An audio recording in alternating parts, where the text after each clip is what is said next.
Hi, I'm Van Homan. We're here at Source BMX in Hastings, England. Today I'm here with Bone Death rider Jordan Okane, and we're going to take a look at his Bone Death E-Claw build. All right, Jordan, you're riding Colt Fake's signature frame, the Bone Death Machine. What do you like about this frame, and what is this bike overall designed to ride? So I like to ride a little bit of everything. I like to rip around the bowl and do roofs and stuff, so you're not going to break this bike. You know, super strong, super stable. It's not going to break on impact. What kind of rear end are we looking at here? I've got a 13.5 back end, super long. So a really good all-around machine. So the back end's a little bit longer. So that's gonna, some of the savage drops I see you take, that's gonna help you not loop out and the bike get away from you. Yeah, and also the tubing's a lot thicker as well than frames that I've ridden before. It is super strong.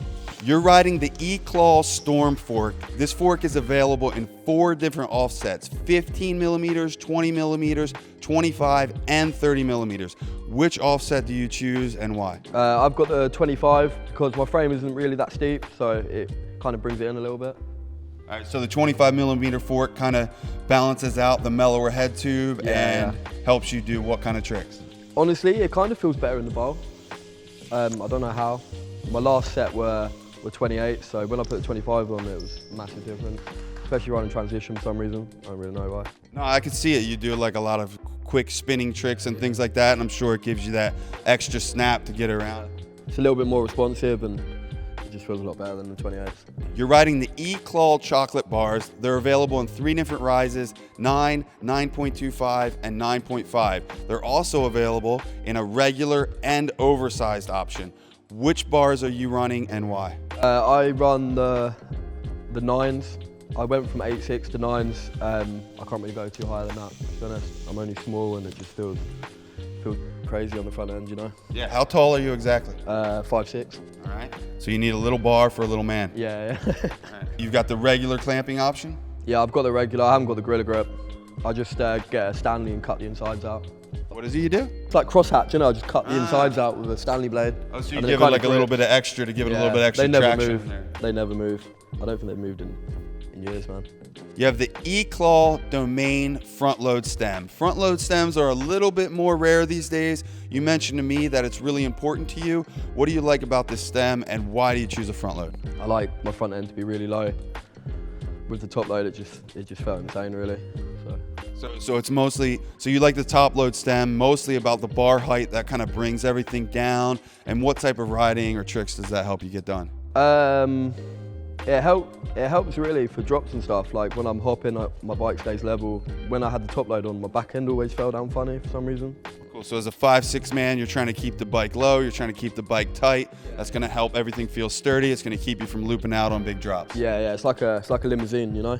As such a savage rider as yourself, a lot of big drops, flat landings, obviously cranks are going to be really important. You've got the E-Claw tibia cranks, the choice of savage pros like Sean Burns. I personally really love the 2-piece design, more clean, less bolts. You've also got something interesting going on here on your bottom bracket. Why don't you just break down this drivetrain for us and let us know what's important about these cranks? So pretty much the cranks really I think are the best cranks you can get. I haven't heard one person say that they've broken them or snapped them or they're fucking solid, man. And the little bit here is the BB buddy, the homie bomber.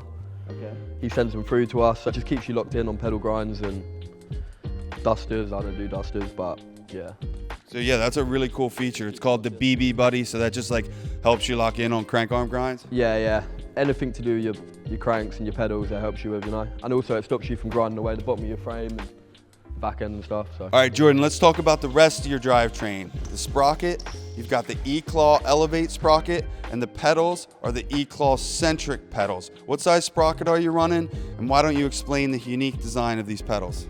I run 28 with the guard just to stop myself from destroying it, you know. The pedals, they go all the way back to the crank arm, so there's more surface area, there's more to stand on. So yeah, it's just a cleaner look. You don't have this extra bolt right here. You just use an Allen key right inside the crank arm. Just looks clean and flush. I like it, yeah. So what's going on here with the sprocket? You've got the bottom bracket buddy, you've got the E-Claw Elevate sprocket, so you've really got maximum protection for your chain and your bottom bracket. Yeah, with older frames, I seem to damage the bottom a lot from sliding from on my pedals and that, so this just keeps it protected. And So what makes you beat up your bottom bracket? pedal slides. All right, so a lot of pedal slides going on. Yeah, man. What are we pedal sliding on? Anything that's about, really. Anything you find. Anything I find, yeah. Rails, ledges, Nah, bowls? no rails. Couple of ledges, maybe. All right. Yeah. Brick ledges? Definitely not. All right, so we're mostly just concrete ledges. Just though. concrete ledges at the skate park. Concrete ledges at the skate park. Yeah, that's me, yeah.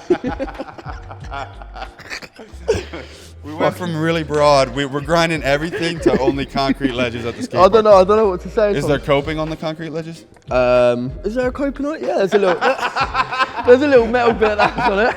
It's raw. That's as raw as it gets. Yeah, that's it, yeah. Coping ledges at the skate park. Yeah, roof drops Alright. and coping ledges. That's me.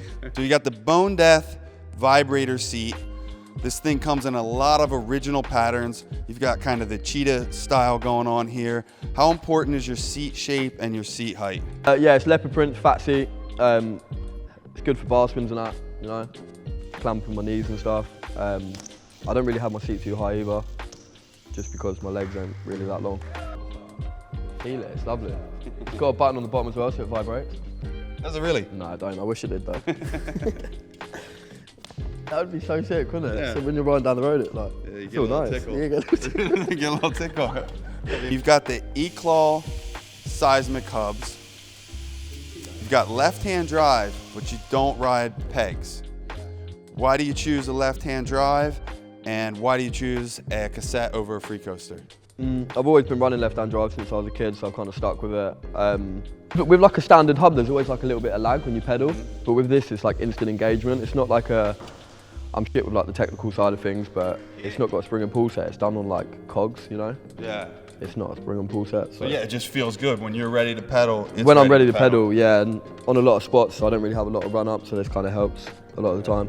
All right, Jordan, you mentioned to me that the rims are a really important piece of the puzzle for you. You have the E-Claw Bondi rims. Why do you ride these? What do you like about them? I'm a bit picky with rims because I used to go through them a lot until I got the Bondis. They're super strong.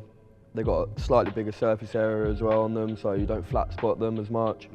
Yeah, they're really good rims, man. So while we're at it, what tires are you running? What size? What tire pressure? I run the Mirage tyres in 2.1. Oh no, yeah, all right. What? Right, they're fucking massive. I did not think they were that big. What size have we got here? 2.35, bro. 2.35. Yeah, they're big. I was gonna say 2.1 They is a look, little they skinny. they look slim though, don't they? All right, yeah, they do look a bit slim. Yeah, they look slim. I run about 60 psi, Okay. pushing. Yeah, I find that interesting. This must be a sturdy tire because with some of the carves I see you doing in the bowl, 60 psi seems a little low to me, but you don't have any problems with the tires folding or slipping? Nah, no problems at all. They don't even pop off the rim. The beading's super strong. So we're gonna get a Jordan Okane Bone Death video part coming soon. When can we expect it? I think it's the end of the year, All right. but it depends if I pull my finger out my arse, really. Did you film your ender yet? I don't think so. No? Nah, I don't You think got so. one in mind? Yeah, All right. got something, yeah. I'll be ready. I'm waiting for it. Yeah. Jordan, thanks for sharing your Bone Death E-Claw build with us today. Everyone out there, make sure to check out Jordan's bike on the Source Bike Builder. There you can see exactly what parts he's riding. You can get the pricing, the exact spec, and the availability. SourceBMX.com.